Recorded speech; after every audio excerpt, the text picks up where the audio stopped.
Opposition party called for national dialogue during the weekend rally to welcome Raila Odinga from the United States, calls that elicited a reaction from President Uhuru Kenyatta.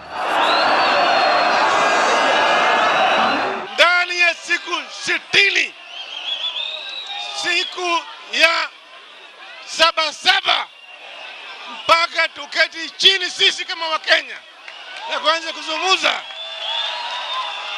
juu ya shida yetu. Sisi tunashukuru Wakenya walitupatia jukumu la kuongoza serikali hii kwa muda ya miaka 5. Na sisi tuko tayari kuiongoza. Kwa hivyo wale ambao wanafikiria ya kwamba kuna mambo ya nusu mkate, hakuna hiyo. Serikali hii ni imara na tunasonga mbele, lakini tunakaribisha wote waje tujadiliane pamoja juu ya maendeleo ya taifa hili letu la Kenya. That we welcome. Lawyer Evans Monari says calls for national dialogue are legitimate but should not be confrontational. Both parties must avoid threats and ensure all concerned parties are involved. This dialogue must be approached openly. It's not a political dialogue where we are deciding who is going to lead Kenya through this process. For my part, I think this dialogue cannot only be held with the CORD. It must be held with other stakeholders in this country. It is not between CORD and Jubilee. The church is involved. Other religious groups ought to be involved. But what will happen if the dialogue fails? It's not the end of the road. If the dialogue came to an end, it doesn't mean that government has failed. It does also not mean that CORD or other opposition parties have failed. It just means that Kenya has failed to talk to each other. That is the tragedy of this national reconciliation program failing.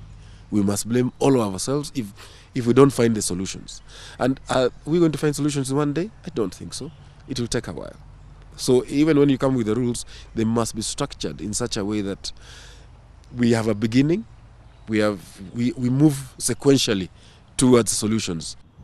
Monari says that CORD supporters and leaders affiliated to the coalition should not read too much into the contradiction between the head of state and his deputy, and further warned CORD against banking on the support of some rebels in Jubilee should the idea fail. He says the contradiction between Ruto and Uhuru is politically healthy and does not necessarily reveal cracks within the Jubilee coalition. What you are seeing within the Jubilee coalition is a sign of maturity in politics. So that the president is not the overarching leader whose opinion is the only one that matters. And that's why you see even within Jubilee, many people have got to speak different voices. When the deputy president speaks out and gives an opinion on an issue, he is saying so in the belief that it's an open government. It's where they are talking. And when the president comes up and countermands what the deputy had said, to me, they have had a discussion out of that. It's not so many issues where they are pulling apart, but you've never seen a problem where they went different, but they come together. It was a battle of political supremacy over the weekend between CORD and Jubilee coalition. Now Kenyans are keenly watching to see whether President Uhuru Kenyatta, his deputy William Ruto and CORD leader Raila Odinga will come together for the sake of Kenyans so as to find a solution for some of the problems ailing this nation. Reporting for Ebro Africa News, I'm Brenda Zeda in Nairobi.